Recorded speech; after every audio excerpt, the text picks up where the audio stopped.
સુરત નવી civil hospital campus સ્થિત સરકારી મેડિકલ કોલેજના બોયઝ પીજી હોસ્ટેલમાં 29 વર્ષીય રેસિડન્ટ ડોક્ટર રેગિંગના લીધો આપઘાત કરતા ચકચાર મચી ગઈ હતી। આ મુદ્દે ડોક્ટર નિરાલી વસાવાએ ડોક્ટર અનુજ મહેશ્વરી, ડોક્ટર દીક્ષિતા કેવરિયા તથા ડોક્ટર હિના ભૂતને 6 મહિના માટે સસ્પેન્ડ કરાયા હતા। આ તમામ સિનિયર ડોક્ટર હતા, જે પૈકી ડોક્ટર દીક્ષિતા કેવરિયા ટૂડ મિજાજની હોવાનું સામે આવ્યું છે।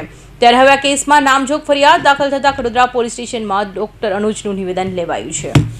સુરત સિવિલના તૂડ મિજાજ ડોક્ટર દીક્ષિતા અને અન્ય સિનિયર ડોક્ટર 10 જુનિયર રેગિંગ કરતા હતા। તેઓ અમે તમારા બોસ છીએ, તમે અમારા નોકર છો, મેડમ બોલાવે એટલે ગમે તે કામ છોડીને તરત જ આવવું પડશે। પહેલા જ દિવસે બધું કામ કેમ નથી આવડતું તેમ કહેતા હતા। ઉપરાંત કલાકો સુધી ઊભા રાખીને શાબ્દિક ટોર્ચર કરતા હતા। સૂત્રોના જણાવ્યા પ્રમાણે સિનિયર ડોક્ટરના ત્રાસને કારણે જુનિયર વિભાગના વડાએ રજૂઆત કરી હતી કે જો કે તેમ છતાં કોઈ પણ પગલાં લેવામાં આવ્યા ન હતા।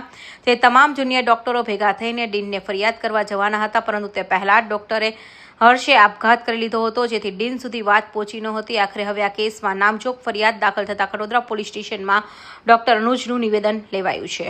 बेकसूर है, हमें अपने न्याय तंत्र पे पूरा विश्वास है कि वो हमें सही न्याय देंगे।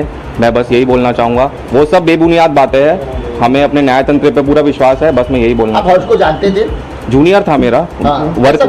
वर्क रिलेटेड बात होती थी हमारी खाली, बस बाकी कुछ भी हमारी बात नहीं होती थी। आक्षेप लगाया गया कि आपके त्रास से आप रेगिंग करते थे, इसीलिए सुसाइड कर लिया। वो सब बेबुनियाद बातें हैं।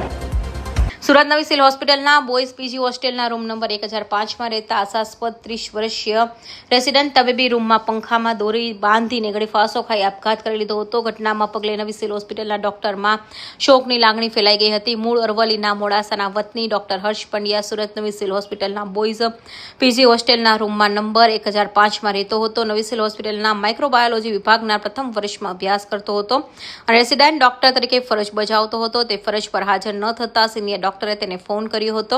ફોન બંધ આવતા સિનિયર ડોક્ટરે હોસ્ટેલમાં રહેતા અન્ય રેસિડન્ટ ડોક્ટરને તેના રૂમ પર જઈને તપાસ કરવા કહ્યું હતું। કૌશિક પટેલનો report, Hind TV news, Surat.